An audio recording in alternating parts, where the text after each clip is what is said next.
नमस्कार, DV live breaking में आप सभी का बहुत बहुत स्वागत है। मैं हूं आपके साथ अंशिता और मेरे साथ मेरे सहयोगी अविनाश जी मौजूद हैं। बहुत बहुत स्वागत है आपका इस कार्यक्रम में। तो आज सभी दर्शकों को आज मेरी और अविनाश जी की तरफ से और पूरी डीवी लाइव की टीम की तरफ से गणतंत्र दिवस की बहुत बहुत शुभकामनाएं।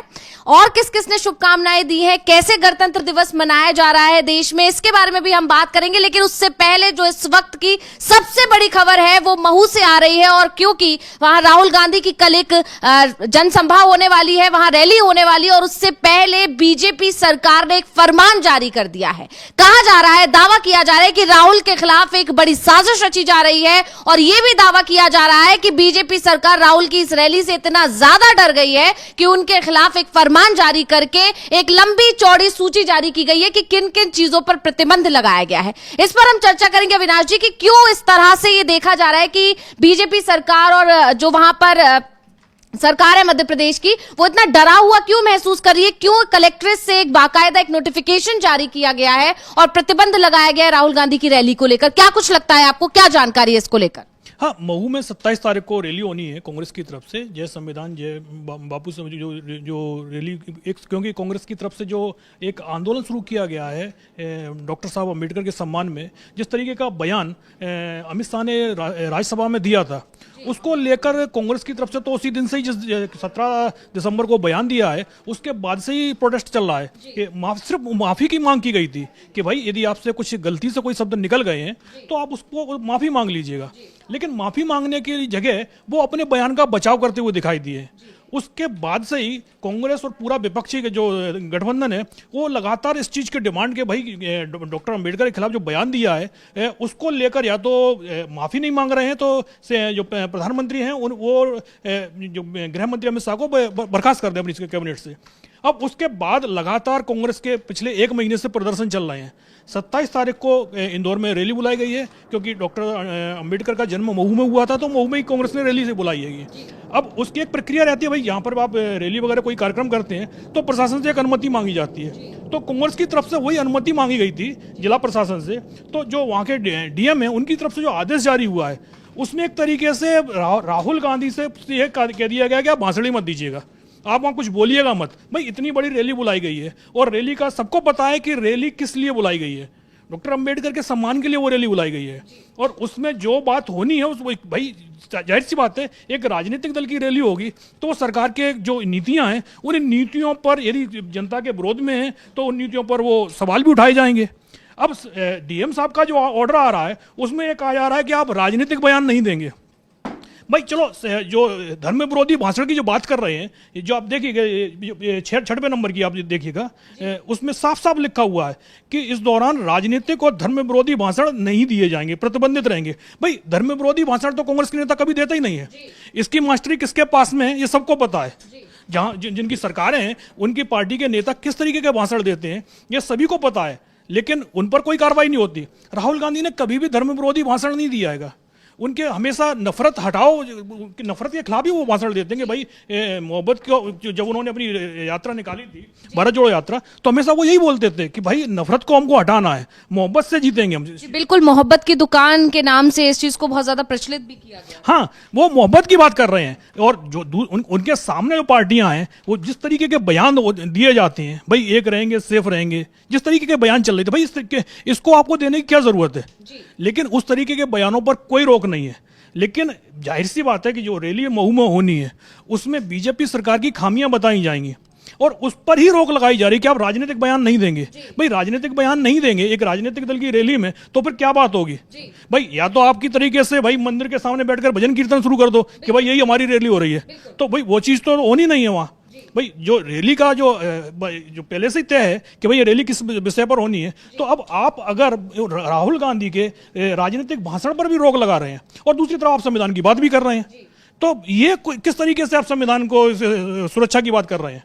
ये रैली भी संविधान सुरक्षा को लेकर ही है, क्योंकि जाहिर सी बात है कि जो रैली है उस डॉक्टर अंबेडकर जो संविधान निर्माता हैं उनके सम्मान में ये रैली बुलाई गई है और जो संविधान में दिया हुआ है, बोलने का अधिकार दिया गया है, बोलने की आजादी है, उस पर सरकार की तरफ से रोक लगाई जा रही है। बिल्कुल 76वां रिपब्लिक डे हम मना रहे हैं यार, और वो हमारा जो संविधान है ये आजादी देता है, राइट टू स्पीच की आजादी देता है। और इधर यहाँ पर कलेक्ट्रेट से जो नोटिफिकेशन जो हम स्क्रीन पर देख सकते हैं, इसमें ये साफ साफ दिखा मतलब एक रोक लगाने की कोशिश, उन्हें बाउंड करने की कोशिश। और जबकि सबसे बड़ी बात यह है कि धर्म से विरोधी जो भी नारे दिए जाते हैं या जिस तरह के बयान आते हैं वो बीजेपी की तरफ से ही ज्यादा आते हैं। जैसे अभी आपने जिक्र किया, बटेंगे तो कटेंगे, एक रहेंगे तो सेफ रहेंगे, जालीदार टोपी, ये सारे बयानों की एक लंबी चौड़ी लिस्ट है जो बीजेपी नेताओं की तरफ से ही दी जाती है। जूते मारो सालों को, ये सारे बयान बीजेपी नेताओं की तरफ से ही दिए गए हैं। लेकिन इन पर कार्रवाई होने के बजाय जो राहुल गांधी मोहब्बत की दुकान की बात करते हैं, सबको एकजुट होने की बात करते हैं, भारत जोड़ो यात्रा का जो मकसद था वो यही था कि सभी को एकजुट करना है, संविधान की रक्षा की बात करते हैं। संविधान सुरक्षा सम्मेलन ये कांग्रेस की तरफ से ही शुरू किया गया और इसी को लेकर लगातार रैलियां कर रहे हैं। हर अपनी रैली में, हर अपने जनसंबोधन में राहुल गांधी संविधान की सुरक्षा की बात करते हैं, संविधान की बात करते हैं, और यहां पर उन्हीं को ही रोकने की कोशिश की जा रही है। उनको ही कहीं ना कहीं इससे ये साफ पता चलता है कि एक डर है बीजेपी नेताओं के अंदर या बीजेपी सरकारों के अंदर कि राहुल गांधी जो मुहिम चला रहे हैं संविधान को बचाने की, संविधान की सुरक्षा की, सबको एकजुट करने की, ये कहीं ना कहीं बीजेपी की जो राजनीति है बांटने की, उस पर बहुत ज्यादा उनके लिए मुश्किल पैदा कर सकती है। क्या कहना चाहेंगे आप? हाँ बिल्कुल, क्योंकि राहुल गांधी ने लोकसभा चुनाव से ही जो संविधान बचाने की लड़ाई शुरू की है, भाई संविधान बदलने की बात किसने की? कांग्रेस की तरफ से तो कभी इस तरीके की चर्चा नहीं हुई। संविधान बदलने की बात बीजेपी की तरफ से इस चुनाव से नहीं बल्कि बहुत पहले से चली आ रही है। शुरुआत से ही, जब जिस दिन से संविधान लागू हुआ है देश में, संविधान को स्वीकार ही नहीं किया। संविधान को खाली इसलिए माना है कि भाई सत्ता में आना है, राजनीति करनी है, इसलिए संविधान को मानना पड़ेगा। नहीं तो बीजेपी या उनसे जुड़े हुए जितने भी संगठन हैं, उन्होंने कभी भी इस संविधान को स्वीकार ही नहीं किया। अब क्योंकि शुरुआत में तो वो इतने पावर में ही नहीं थे, विपक्ष में रहे हैं, तो विपक्ष में रह के तो आप कुछ कर नहीं सकते। लेकिन जैसे ही सत्ता मिली और सत्ता में जब लोकसभा में पूर्ण बहुमत की सरकार बनी, उसके क्योंकि आप लोकसभा में तो बहुमत में थे लेकिन राज्यसभा में आपका बहुमत नहीं था, आज भी बहुमत नहीं है बीजेपी का, लेकिन हाँ एनडीए थोड़ा कंफर्टेबल मेजोरिटी में आ गए हैं। लेकिन बात जब संविधान बदलाव की होगी तो फिर आपको सिंपल मेजोरिटी से काम नहीं चलेगा, आपको 2/3 मेजोरिटी चाहिए। वो ना तो आपके पास लोकसभा में है ना आपके पास राज्यसभा में है। लेकिन बीजेपी नेताओं को इस बार लग रहा था कि जिस तरीके से 400 पार के नारे दिए जा रहे थे कि भाई इस बार तो 400 पार हो जाएगा और उसके बाद राज्यसभा में भी आसानी से, कई जब 400 पार होगा तो कई जगह सरकारें भी बन जाएंगी, तो राज्यसभा में भी मेजोरिटी आ जाएगी।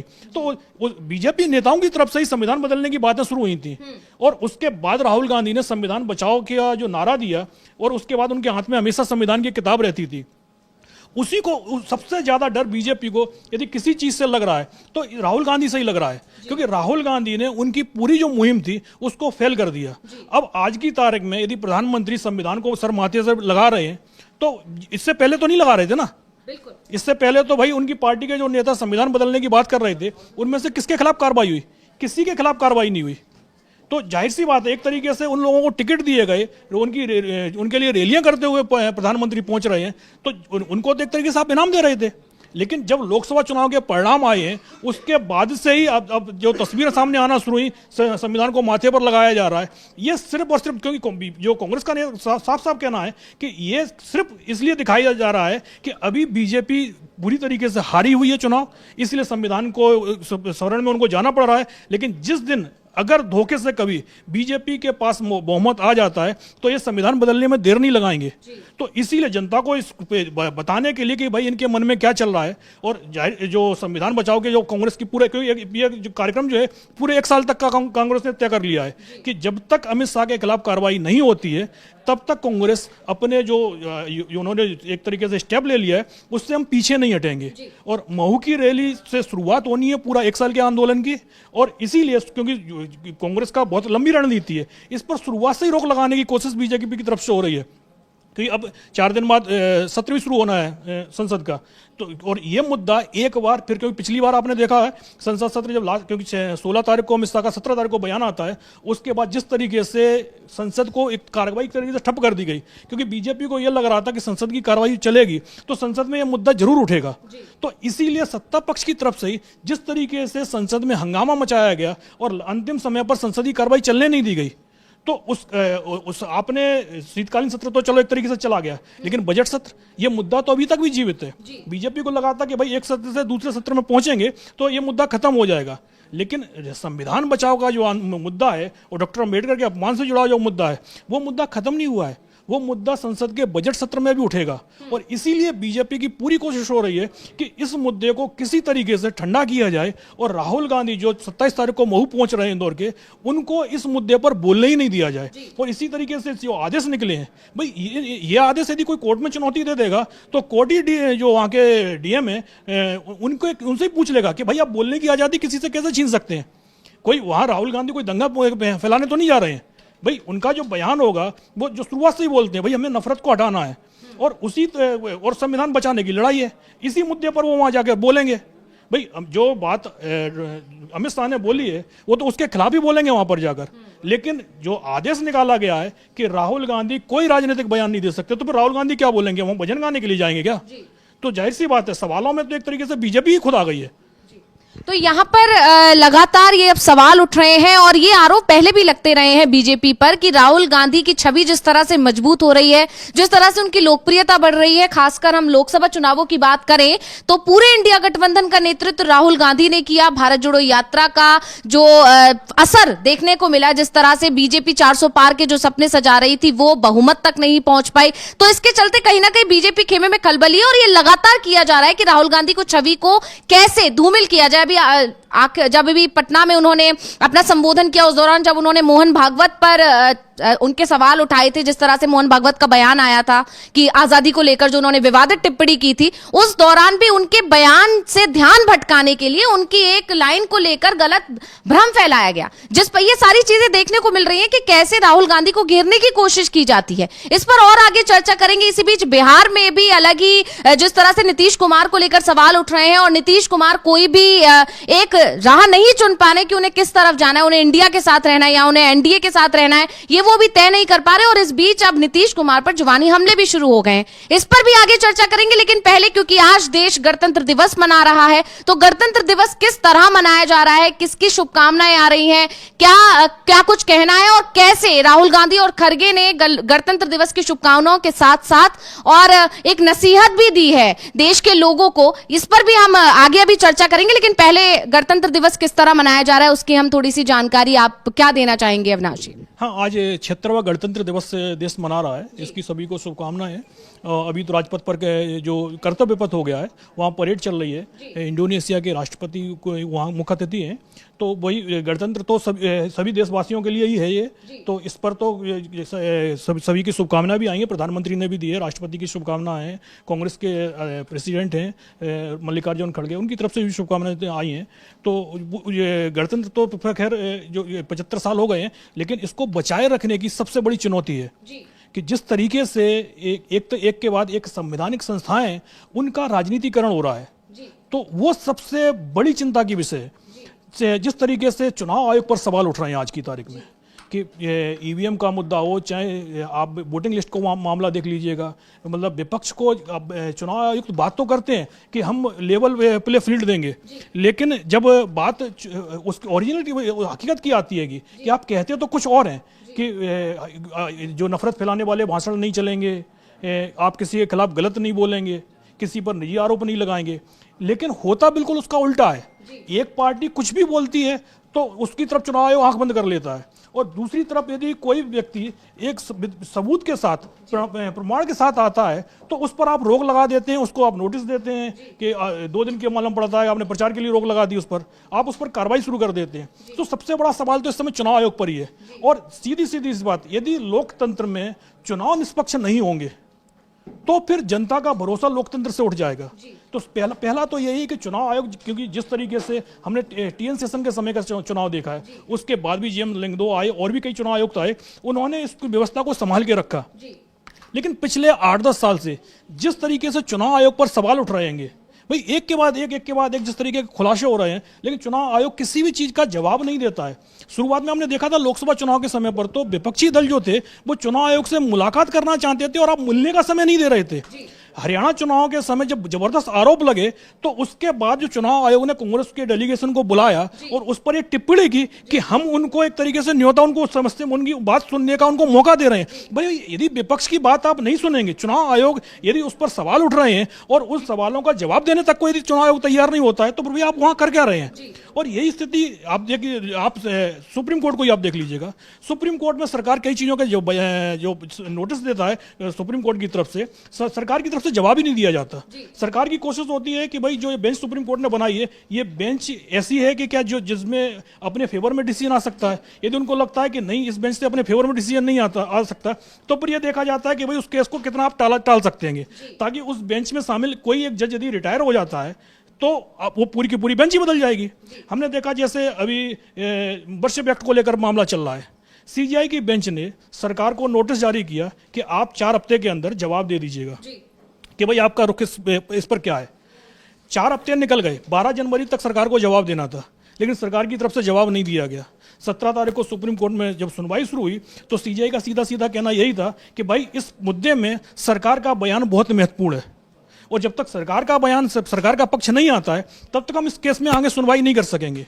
अब सीजीआई साहब तो 3 महीने बाद रिटायर हो जाएंगे, उसके बाद फिर दोबारा से नई बेंच बनेगी। तो सरकार जिस केस को ठंडे बस्ते में डालना चाहती है उस मुद्दे पर वो एक तरीके से सुप्रीम कोर्ट की राय भी नहीं सुनती है। तो इस तरीके से आप किसी भी तरफ चले जाइए, कई संवैधानिक संस्थानों में तो नियुक्ति नहीं होती है कि सरकार को लगता है कि भाई मानवाधिकार आयोग के चेयरमैन का पद खाली रखना ही बेहतर है, तो 2-2 साल तक वो खाली बना रहता है। सुप्रीम कोर्ट कई बार इस चीज को लेकर बोल चुका है, या तो आप इनका शटर डाउन कर दीजिए, बंद ही कर दीजिए इन संस्थाओं को, और नहीं तो भाई आप नियुक्तियां कीजिएगा।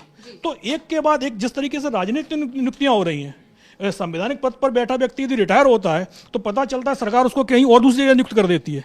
तो ये चीजें जो जब से शुरू हुई हैं उसके बाद से आप देख रहे हैं कि जो भी एक तरीके पब्लिक का जो न्याय की उम्मीद जहां होती है फिर उसका भरोसा टूटना शुरू हो जाता है। और ये चीज पिछले 8-10 साल से लगातार चली आ रही है। तो जाहिर सी बात है, यदि हम गणतंत्र मना रहे हैं तो जो स्टेट हैं, जो आपकी संवैधानिक संस्था हैं, उनकी स्वतंत्रता बनी रहनी चाहिए। अगर उन पर सवाल उठेंगे तो जाहिर सी बात है ये देश के लोकतंत्र के लिए भी बहुत घातक होगा। जी बिल्कुल, जिस तरह से मोहन भागवत ने स्वतंत्रता को लेकर जो बयान दिया था उस पर राहुल गांधी ने 18 तारीख को जब पटना में वो पहुंचे थे तो क्या कुछ कहा था, एक बारी पहले सुन लेते हैं, इस पर फिर आगे चर्चा करेंगे। कि संविधान की जो सोच है वो हिंदुस्तान के कोने कोने में, हिंदुस्तान के हर व्यक्ति के अंदर, हर संस्था के अंदर जैसे गंगा का पानी जाता है वैसे जाए।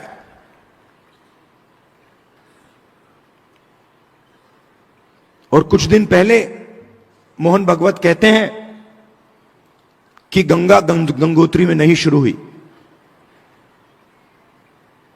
हिंदुस्तान को आजादी 15 अगस्त 1947 को नहीं मिली,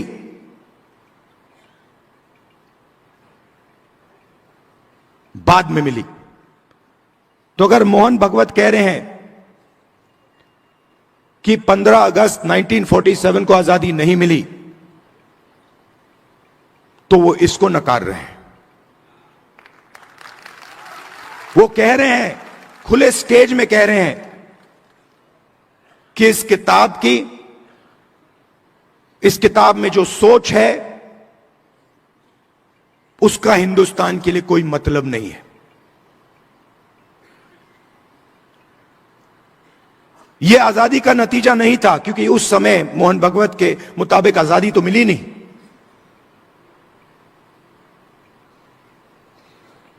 और इसकी सोच को, अंबेडकर जी की सोच को, गांधी जी की सोच को, बुद्ध भगवान की सोच को, फूले जी की सोच को वो मिटाने लगे हैं। हिंदुस्तान की हर संस्था से, हर इंस्टीट्यूशन से, फाइनेंशियल सिस्टम से, इकोनॉमिक सिस्टम से, पॉलिटिकल सिस्टम से, सोशल स्ट्रक्चर से मिटा रहे हैं उसको।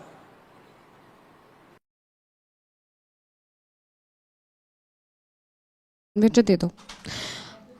तो यहाँ पर अभी हम राहुल गांधी को सुन रहे थे और राहुल गांधी का 18 तारीख का ये जो भाषण था, जो उन्होंने बयान दिया, इस पर बीजेपी ने कैसे उन्हें घेरने की कोशिश की थी ये सभी जानते हैं, और किस तरह से ये उनका जो बयान था उस पर एक तरह से ये छवि को बिगाड़ने की कोशिश लगातार की जाती है। और ये पहली बार नहीं है, ये लगातार होता रहता है और इससे ये साफ पता चलता है कि कहीं ना कहीं राहुल गांधी जिस तरह से उनकी लोकप्रियता में लगातार इजाफा हो रहा है, उनका ग्राफ जिस तरह से ऊपर जा रहा है, उसे कैसे धूमिल किया जाए, ये कहीं ना कहीं डर है। और वही डर अभी जब महू में राहुल गांधी जा रहे हैं, वही डर दिखाई दे रहा है, क्योंकि जानती है बीजेपी अच्छी तरह से कि कैसे जब भी राहुल वहां पहुंचेंगे तो अभी जो महू में जो घटना हुई है, जिस तरह से अंबेडकर की मूर्तियों को हटाया गया और फिर उन्हें जिस तरह से ले जाया गया, उसका एक वीडियो बहुत तेजी से वायरल हो रहा है। तो ये तय माना जा रहा है कि राहुल गांधी अगर महू जाएंगे तो हो सकता है उस घटना स्थल पर भी पहुंचे और इस घटना का जिक्र जरूर करें। तो मैं पहले राहुल गांधी ने जो बयान दिया है, अभी जो उन्होंने ट्वीट किया है, पहले हम उस ट्वीट को पढ़ते कि गणतंत्र दिवस की शुभकामनाएं देते हुए उन्होंने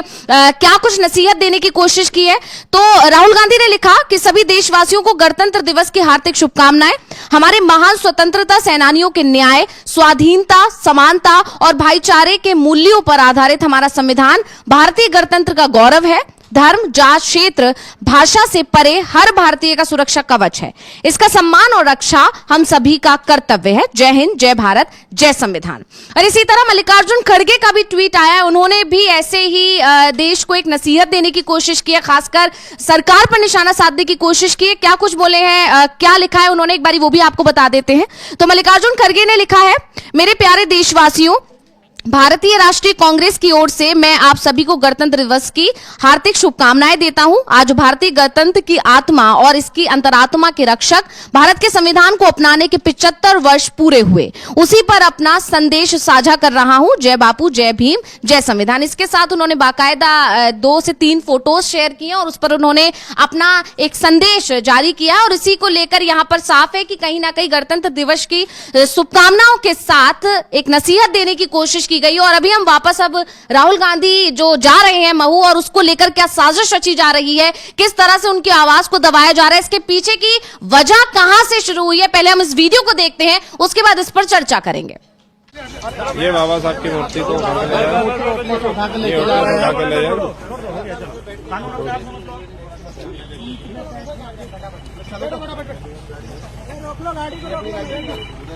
भाई चलो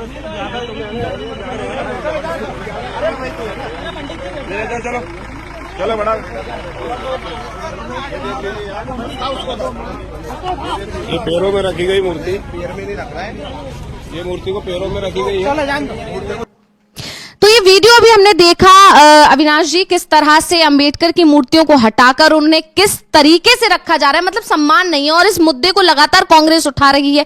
ऐसे में महू जब राहुल गांधी जा रहे हैं तो ये तय माना जा रहा है कि वो इस घटना स्थल पर भी जा सकते हैं, और अगर वो इस घटना स्थल पर नहीं जाएंगे तो कहीं ना कहीं वो जो जनसभा कर रहे हैं उसमें इस मुद्दे का जिक्र जरूर करेंगे और संविधान की रक्षा की बात करेंगे। और अंबेडकर का मुद्दा जो लगातार गरमाया हुआ है, जिस तरह से अमित शाह ने राज्यसभा में एक विवादित टिप्पणी की थी, पूरे देश में उस पर उनके इस बयान की आलोचना हो रही है, साथ ही उनकी बर्खास्तगी की मांग की जा रही है, माफी की मांग की जा रही है। उस पर ध्यान देने के बजाय इस तरह की घटनाएं बीजेपी शासित राज्यों से लगातार सामने भी आ रही हैं। तो ये डर कहीं ना कहीं बीजेपी सरकार में है। और इसका एक ये भी देखा गया उदाहरण कि अभी जिस तरह से एक पुल जो बनाया गया है, एक एक्सप्रेस वे या पुल, आप जानकारी ज्यादा दे पाएंगे अविनाश जी, उसका नाम भी बदल दिया गया है इस डैमेज कंट्रोल को। क्या मतलब डैमेज कंट्रोल करने के लिए, तो क्या कुछ जानकारी है आपके पास? हाँ नहीं, वो जो आप बात कर रही हैं, एलिवेटेड सड़क है, 3 किलोमीटर लंबी करीब है, भोपाल में बनी हुई है वो। पहले उसका जीजी एलिवेटेड फ्लाईओवर उसका नाम दिया गया था, लेकिन बाद में जब जिस तरीके से विवाद चल रहा है डॉक्टर अंबेडकर को लेकर और कांग्रेस की जो रैली होनी थी, तो उसको लेकर जब उस पुल का उद्घाटन कर रहे थे वहाँ के सीएम मोहन यादव, तो उन्होंने उसका नाम डॉक्टर अंबेडकर के नाम पर करने का ऐलान कर दिया। लेकिन हमको लगता है कि भाई बीजेपी की सरकार ही नहीं चाहती है कि जो विवाद चल रहा है वो विवाद खामोश हो।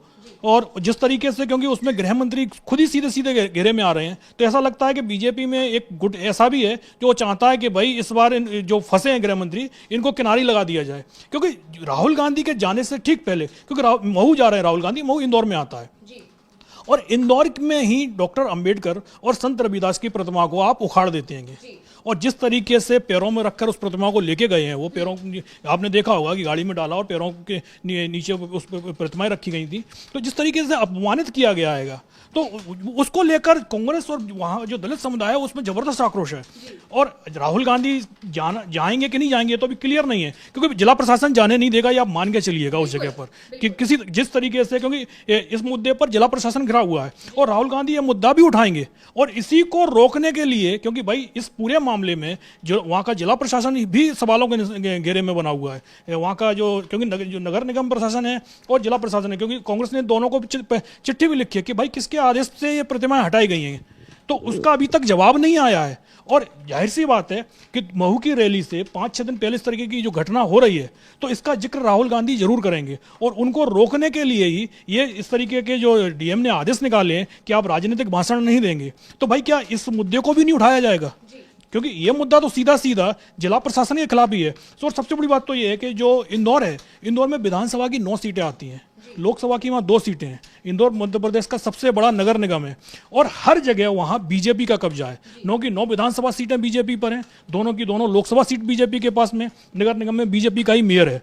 तो जाहिर सी बात है इस घटना का कनेक्शन सीधा सीधा बीजेपी से ही जुड़ता हुआ दिखाई दे रहा है। और बीजेपी के खिलाफ आप बोलने नहीं देंगे, क्योंकि आपका सीधा सीधा फरमान निकल गया है कि आप राजनीतिक भाषण नहीं देंगे।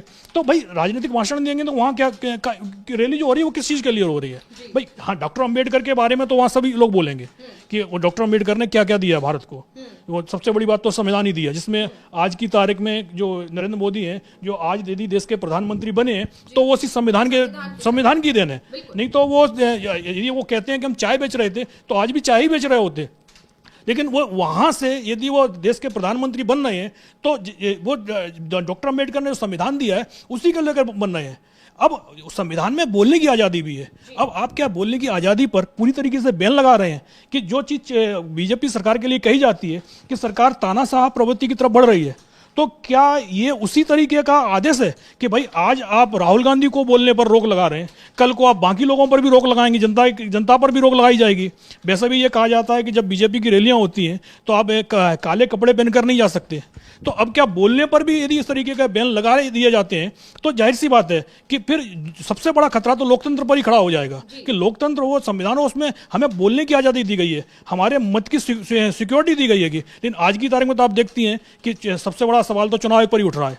और दूसरा, सरकार के जिस तरीके से फरमान निकल रहे हैं, कि जिस तरीके से कोशिश हो रही है, अभी तो एक देश एक चुनाव की बात शुरू हो गई, तो कि सरकार भी चाहती है कि जो एक बार चुनाव हो जाए, जो भी धांधली वगैरह जिस तरीके के जो आरोप लग रहे हैं वो एक बार लगे, क्योंकि हर चुनाव में उस तरीके की गड़बड़ियां यदि होती हैं तो जनता के मन में भी सवाल खड़े होना शुरू हो गए हैं कि हर 6 महीने बाद एक चुनाव होता है देश में, और वही चीज़ें दोबारा से फिर देखने को मिलती हैं कि जो चुनाव आयोग है, विपक्ष की जितनी भी शिकायतें होती हैं उनको किनारे लगा देता है। वोटिंग लिस्ट से लेके ईवीएम जो जितना भी मामला होता है, आप ये देखिएगा जब भी कोई धांधली का मुद्दा उठता है विपक्ष नहीं उठाता, एक आम पब्लिक भी यदि मुद्दे को लेकर आती है तो उसमें लाभार्थी हमेशा बीजेपी ही होती है।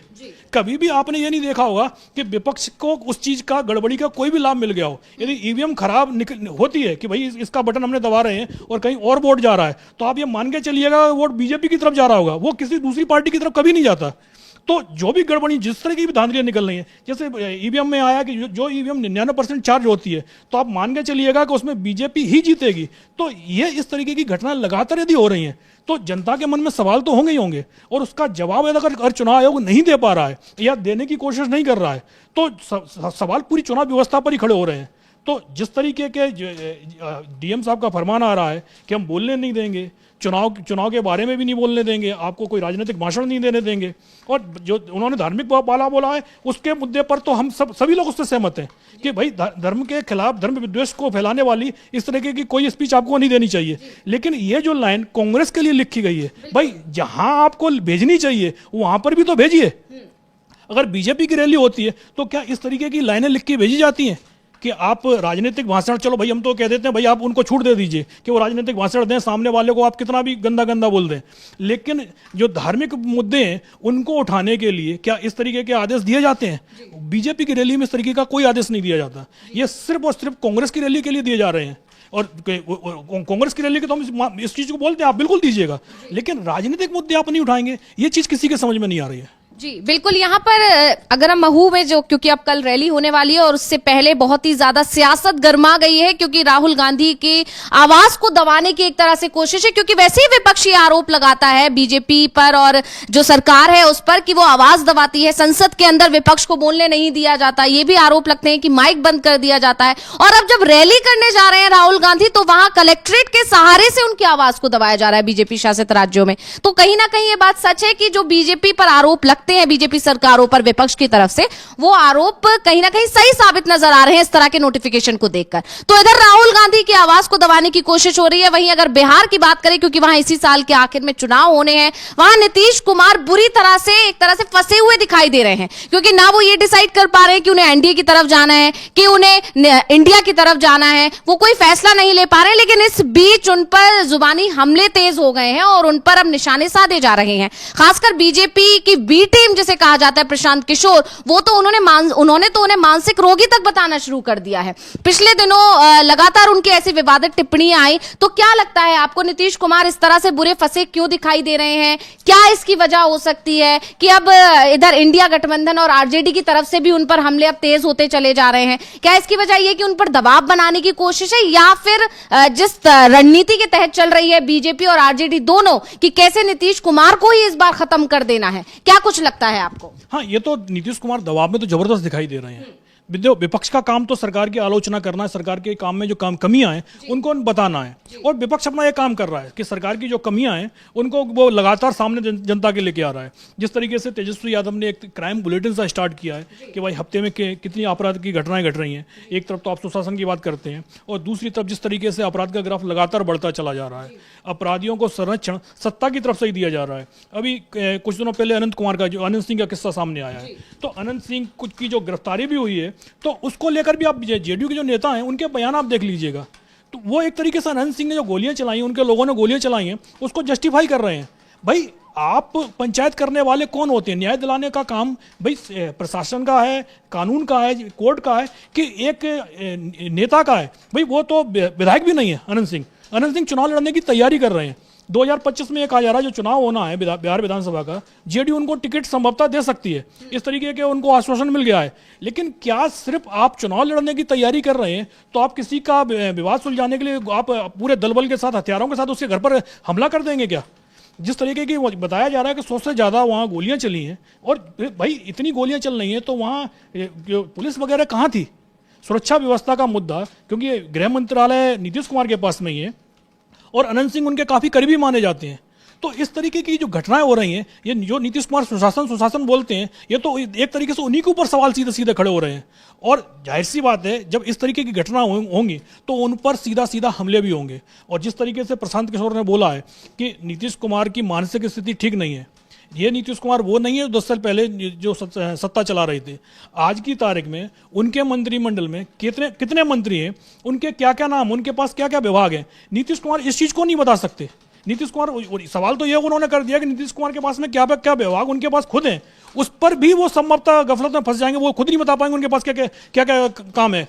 तो जाहिर सी बात है, नीतीश कुमार इस समय जो भी चीज उनके ऊपर दबाव बनाया जा रहा है, सबसे ज़्यादा दबाव तो बीजेपी की तरफ से ही बनाया जा रहा है, क्योंकि नीतीश कुमार को इस समय अपना पूरा राजनीतिक कैरियर ही दाव पर लगा हुआ दिखाई दे रहा है। जिस तरीके से बीजेपी की तरफ से लगातार कहा जा रहा है कि सीएम उम्मीदवार कौन होगा, ये अभी तय नहीं है। बीजेपी ने यह तो बोल दिया है कि भाई चुनाव तक तो नीतीश कुमार ही हैं, नीतीश के नेतृत्व में हम चुनाव लड़ रहे हैं, लेकिन चुनाव के बाद नेतृत्व कौन करेगा, इस पर अभी तक कोई क्लियरिटी बीजेपी की तरफ से नहीं दी जा रही है। और इसी का तनाव नीतीश कुमार के चेहरे पर लगातार दिखाई दे रहा है।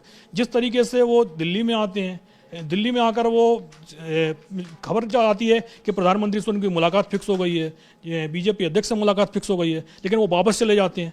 उसके कहा जाता है कि भाई वहाँ राज्यपाल साहब आने वाले हैं, प्रोटोकॉल है, इसलिए उसके चक्कर में वो वहाँ राज्यपाल के प्रोटोकॉल उनको रिसीव करने के लिए वहाँ मुख्यमंत्री का रहना जरूरी है।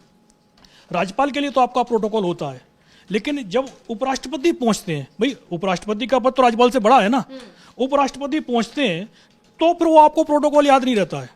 उपराष्ट्रपति 25 तारीख को समस्तीपुर पहुंचे, जननायक कर्पूरी ठाकुर की जन्मतिथि थी, उनको पुष्पांजलि अर्पित की। उसके बाद वहाँ पर बीजेपी के नेता तो सारे पहुंचे, राज्यपाल भी पहुंचे, लेकिन सीएम गायब थे। लेकिन जब ये मुद्दा उठा कि भाई सीएम कहाँ है, प्रोटोकॉल अब कहाँ है उनका, तो फिर आप जब उपराष्ट्रपति चले गए वहाँ से, तो उसके बाद आप वहाँ पहुँचते हैं, तो क्या आप मीडिया का एक तरीके से अपने ऊपर लेना चाहते थे कि जब हम पहुंचे तो पूरा मीडिया का टेंशन हमारे ऊपर ही हो? उपराष्ट्रपति होंगे तो भाई मीडिया तो उपराष्ट्रपति को कवर करेगा, सीएम को तो नहीं दिखाएगा। तो जब उपराष्ट्रपति चले गए तो उसके बाद जब नीतीश कुमार पहुंचे तो पूरी मीडिया ने फिर नीतीश कुमार को घेर लिया। तो भाई आप इसीलिए तेजस्वी यादव हो चाहे प्रशांत किशोर हो, उन्होंने सीधा सीधा नीतीश कुमार की मानसिक स्थिति पर सवाल उठाया है कि भाई आप कहते कुछ हैं, करते कुछ हैं, कभी कहीं कुछ करते हैं, कभी कहीं कुछ करते हैं। कोई जिस तरीके के नीतीश कुमार के बीच बीच में जो बयान आए हैं वो बयान भी नहीं बताए जा सकते, सुनाए नहीं जा सकते। तेजस्वी यादव ने उन पर भी सवाल उठाए हैं, और जिस तरीके से बयान नीतीश कुमार दे रहे हैं और जिस तरीके से वो प्रोटोकॉल की बात करते हैं, कहीं पहुंचते हैं तो कहीं नहीं पहुंचते हैं, तो इसी को लेकर लगातार चाहे प्रशांत किशोर हो चाहे तेजस्वी यादव हो, उन्होंने बोला है कि भाई इनकी मानसिक स्थिति क्या है, इनकी मानसिक स्थिति ठीक भी है कि नहीं है, ये सरकार चलाने लायक स्थिति में है कि नहीं है। बोले इसको एक तरीके से जांच होनी चाहिए, खुलासा होना चाहिए, नीतीश कुमार को अपना पूरा मेडिकल टेस्ट करा लेना चाहिए। भाई बिहार की सत्ता, क्योंकि सीएम है, सीएम पूरा जो राज्य है उसके हवाले होता है, सारे के फैसले सीएम को ही लेने होते हैं लगभग। मंत्रिमंडल उनका सहयोगी के रूप में काम करता है, और अगर सीएम की मानसिक स्थिति पर सवाल उठ रहे हैं तो जाहिर सी बात है कि बिहार की स्थिति क्या होगी। जिस तरीके से वहाँ अपराध का ग्राफ बढ़ रहा है, तो इसको नीतीश कुमार की मानसिक स्थिति से जोड़कर भी अब देखा जाने लगा है। तो अब जाहिर सी बात है इसका जवाब नीतीश कुमार को ही देना है।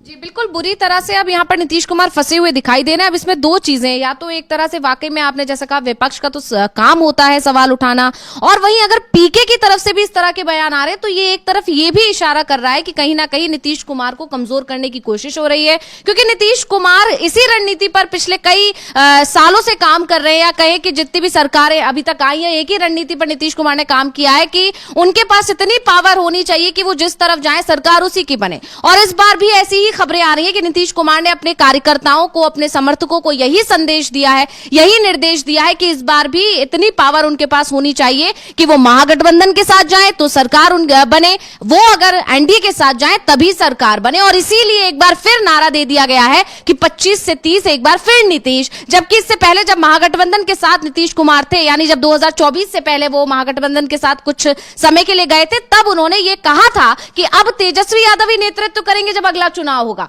लेकिन इस बार फिर उनके बयान बदल गए हैं। तो ये रणनीति भाप चुके हैं, चाहे वो तेजस्वी यादव हो चाहे वो बीजेपी हो, ये भाप चुकी है कि नीतीश कुमार कुर्सी छोड़ने के लिए राजी नहीं है। और यही बात है कि पिछले दिनों ये भी खबर चली थी कि नीतीश कुमार के साथ 2.5 साल का फॉर्मूला शायद तय किया जा सकता है, लेकिन इस पर भी बात इसीलिए नहीं बन पा रही है क्योंकि ना तो बीजेपी और ना ही महागठबंधन से तेजस्वी यादव और आरजेडी ये विश्वास कर पा रहे हैं नीतीश कुमार पर कि जब उनका समय पूरा हो जाएगा तो वो बने रहेंगे साथ में। हो सकता है कि 2.5 साल कंप्लीट होते ही वो फिर पाला बदल जाए। तो ये यहां पर सवाल उठ रहे हैं, और इसीलिए अब नीतीश कुमार की मानसिक स्थिति पर भी सवाल उठाए जाने लगे हैं, जिससे लोगों का भरोसा ही जेडीयू से और खासकर नीतीश कुमार से उठ जाए, और जो वो कोशिश कर रहे हैं कि इतने सीट्स कम से कम उनके पास आ जाए जिससे उनके पास एक मजबूत स्थिति रहे, बार्गेनिंग पावर बनी रहे उनके हाथ में, वो बार्गेनिंग पावर उनके हाथ में ना रहे, उसी पर अभी एक तरह से प्रहार होता यहां पर दिखाई दे रहा है। तो इस तरह से नीतीश कुमार को कमजोर किया जा रहा है। और वहीं दूसरी तरफ महाराष्ट्र की यहां पर बात कर लेते हैं। उद्धव ठाकरे का एक बार फिर बयान आया और उन्होंने चुनाव आयोग पर बाकायदा सवाल खड़े कर दिए और यह कह दिया है कि मतदान से आम जनता का भरोसा ही उठता जा रहा है, अगर इस तरह से होता रहा तो मतदान का कोई मतलब नहीं रह जाएगा। तो क्या कुछ वजह है क्यों उद्धव ठाकरे ने चुनाव आयोग पर सवाल खड़े किए हैं और क्यों उन्होंने एक बार फिर ईवीएम का मुद्दा उठाया है? क्या कुछ जानकारी है आपके पास अविनाश जी? हाँ, कल राष्ट्रीय मतदाता दिवस था। अब चुनाव आयोग की तरफ से तो लगातार जिस तरीके के बयान चल रहे हैं कि ईवीएम को लेकर वो अब कोई सफाई देने के मूड में नहीं दिखाई दे रहा है। जितने भी सवाल उठाए जा रहे हैं वो एक तरीके से मान के चलिए सवाल ही बन के रह गए हैं। और उद्धव ठाकरे का सीधा सीधा कहना है कि भाई जिसने वोट डाला है उसको ही नहीं पता उसका वोट कहाँ गया है। आपने देखा मरकट बाड़ी में क्या हुआ, वहाँ के लोगों का यही कहना था कि हमने तो बीजेपी को वोट दिया ही नहीं है, फिर हमारे ये बूथ से बीजेपी का कैंडिडेट जीत कैसे गया, जबकि हमारे यहाँ का ही कैंडिडेट चुनाव लड़ रहा था, हम लोगों ने उसी को वोट दिया था। बोले आप बैलेट पेपर से दोबारा से चुनाव करवा लीजिएगा, बीजेपी कैंडिडेट को जो 1100 वोट मिले हैं, यदि 1100 की जगह उसको 200 वोट भी मिल जाए तो हम मान लेंगे कि भाई लोगों ने वोट दे दिया है। लेकिन कुल 1900 वोट डल रहे हैं, उसमें से 1100 वोट बीजेपी कैंडिडेट को मिल रहे हैं, और जो वहाँ का लोकल कैंडिडेट है जो विधानसभा चुनाव जीत कर आया है उसको 800 वोट मिल रहे हैं। तो ईवीएम पर सवाल तो लगातार उठ रहे हैं। और जिस तरीके से वहां मरकड़वाड़ी के लोगों ने कहा कि भाई हम दोबारा से पोल करा लेते हैं, तो आपने पोल भी नहीं कराने दिया उनको एक तरीके से, क्योंकि भाई आपको ये डर लग रहा था कि खुलासा ना हो जाए। मालूम पड़ा बीजेपी कैंडिडेट को 100 वोट भी नहीं मिला वहां पर। तो इस आप जिन लोगों ने इसकी डिमांड की कि दोबारा से वोटिंग करा ली जाए, आपने उनके खिलाफ FIR दर्ज कर ली। तो कई लोगों की गिरफ्तारियां हो गई। तो जिस तरीके से एक जो चुनाव पर जो सवाल उठाए जा रहे हैं, आप उनके जवाब ना देके जो सवाल उठा रहे हैं उन्हीं पर कार्रवाई कर रहे हैं। और जो उद्धव ठाकरे का सीधा सीधा यही कहना है कि भाई जब किसी को ईवीएम पर इस समय भरोसा नहीं रह गया है, या तो ईवीएम को लेकर जो सवाल उठ रहे हैं आप उनके जवाब दीजिएगा। चुनाव आयोग ने, जो सुप्रीम कोर्ट ने पिछली बार आदेश दिए थे कि भाई ये जो 5% ईवीएम है, दूसरे नंबर का कैंडिडेट जो आता है और तीसरे नंबर का कैंडिडेट है, वो 5% ईवीएम की जांच करवा सकता है। तो अब उनकी तरफ से जब 5% ईवीएम की जांच करवाने के लिए आवेदन दिया गया, पैसे भी दिए गए कि 40,000 रुपये पर ईवीएम का, तो चुनाव आयोग ने क्या किया, पर्चियां गिन ली। भाई पर्चियां नहीं गिननी है, ईवीएम की जांच होनी है। उसकी जो जितनी प्रोसेसिंग चीजें होती हैं, कंट्रोल यूनिट से लेकर बर्न मेमोरी, उनकी सबकी जांच होनी है। उसके लिए चुनाव आयोग तैयार नहीं हो रहा है। वो ये कह रहा पर्चियां गिन लो। भाई पर्चियां गिनने के लिए तो ईवीएम पर इसीलिए सवाल तो उठ ही रहे हैं कि भाई बटन किसी और का दबाएं, मालूम पड़ता है पर्ची नीचे किसी, क्योंकि पर्ची तो थोड़ी देर के लिए आपके सामने आती है, आपको यही नहीं पता कि जो आपने बटन दबाया है ये पर्ची उसी की है कि पुरानी कोई पर्ची लगी हुई है इस पर। और यदि वही पर्चियां गिनी जानी है तो जाहिर सी बात है जो ईवीएम में जो रिजल्ट मशीन में आया है वही पर्चियों में भी आएगा। लेकिन बात वो हो रही है कि जो ईवीएम का जो काम करने का तरीका है, उस आप इंजीनियर को बुलाइएगा और उसके सारे पार्ट की जांच कीजिएगा कि भाई बटन दबा रहे हैं उसी को वोट जा रहा है कि नहीं जा रहा है। मालूम पड़ता है कि जैसे सवाल उठाए गए, एनसीपी नेताओं की तरफ से सवाल उठाए गए कि जो मशीन है उस तरीके से सेट कर दी जाती है कि यदि आप 4 वोट डालेंगे तो 3 वोट तो एकदम सटीक जगह पर जाएंगे, जिसको आप डालेंगे उसी को मिलेगा वोट। चौथा वोट आप किसी को भी डालिएगा वो बीजेपी को चला जाएगा। तो एक तरीके से आपको हर चौथा वोट तो वैसे ही मिल गया। अब 3 में से यदि आप एक वोट भी ले आते तब भी आपका कैंडिडेट चुनाव जीत जाएगा। तो इस तरीके की यदि कुछ भी ईवीएम के अंदर उसके जो उसका सॉफ्टवेयर होता है उसमें कुछ इस तरीके की प्रोग्रामिंग कर दी गई है तो फिर चुनाव का कोई मतलब नहीं रह जाता है कि 25% वोट तो आपने एक तरीके से बीजेपी को पहले से ही थमा दिए, 40% में तो चुनाव जीत जाएगा कैंडिडेट। तो अब आपको चाहिए कितना वोट, 75% में से आपको 15% वोट चाहिए। तो इस तरीके की यदि कोई भी सवाल उठ रहे हैं तो उसका पूरा जवाब चुनाव आयोग को देना चाहिए। अगर ईवीएम की जांच की बात आ रही है तो जब सुप्रीम कोर्ट ने आदेश दिया है कि 5% ईवीएम की जांच होनी चाहिए, तो फिर भाई पर्चियां नहीं गिनी जानी है। आप जहां पर्चियों की बात होती है तो वहां पर्चियों से पीछे हट जाते हैं। जैसे इस तरीके से एक आरटीआई लगाई गई थी, उसमें तो चुनाव आयोग से सिर्फ यही पूछा गया था कि भाई जो आप 5 बजे मतदान समाप्त होता है, 6 बजे, कई जगह 5 बजे होता है, कई जगह 6 बजे समाप्त होता है, तो उसकी एक प्रक्रिया होती है कि भाई जैसे टाइम खत्म होता है उसका जितने लोग लाइन में लगे होते हैं वहाँ लास्ट में पूरे सभी लोगों को अंदर एक जगह ले लिया जाता है और उसके बाद लाइन में किसी को नहीं आने दिया जाता है। और जितने लोग होते हैं उनकी गिनती की जाती है, उन सबको पर्चियाँ पकड़ा दी जाती हैं कि भाई 20 लोग हैं तो 20 लोगों को 1 to लेकर 20 तक की पर्चियां दे दी जाती हैं और उसका रिकॉर्ड रखा जाता है। लेकिन जब वो रिकॉर्ड मांगा गया चुनाव आयोग से तो चुनाव आयोग ने मना कर दिया, हमारे पास वो रिकॉर्ड नहीं है। अगर वो रिकॉर्ड ही मिल जाता, चुनाव आयोग बता देता कि 5-6 बजे के बाद इतने लोग लाइन में लगे हुए थे, तो जो महाराष्ट्र में 10% जो वोटिंग परसेंटेज बढ़ गया उसका सीधा सीधा खुलासा हो जाता कि भाई इतने लोग लाइन में उस समय खड़े हुए थे और इतने लोगों ने उसके बाद वोट डाला, तो इसीलिए ये वोटिंग परसेंटेज बढ़ गया। कि भाई क्योंकि महाराष्ट्र में 9%, 8-9% की वोटिंग का उछाला आया था वोटिंग खत्म होने के बाद, 5 बजे के बाद। तो इसको लेकर सवाल उठाए गए थे कि भाई इतना उछाल एकदम से कहाँ आ गया। और जिस सीट पर वो वोटिंग परसेंटेज ज्यादा बढ़ा वो सारी सीटें मायावती जीत गई और जहां ज्यादा अंतर नहीं आया वहां कई सीटों पर मायावती जीती तो कई सीटों पर महाविकास अघाड़ी जीता है। तो इस तरीके के सवाल उठ रहे हैं। तो और जब आप पर्चियों की बात करते हैं तो जब आरटीआई में उन पर्चियों की जानकारी मांगी गई तो आपने कह दिया वो पर्चियां हमारे पास में है ही नहीं है। और जब ईवीएम की जांच करने की बात की जाती है तो आप बोलते हैं कि पर्चियों की गिनती कर लो। तो इस तरीके की आप यदि जो वोटर है उसके वोट को छुपा कर रखेंगे तो सवाल उठेंगे। और वही चीज उद्धव ठाकरे ने बोली है कि भाई हमने वोट जो डाला है वो हमारा वोट सही जगह गया है कि नहीं गया है, वो गिना गया है कि नहीं गिना गया है।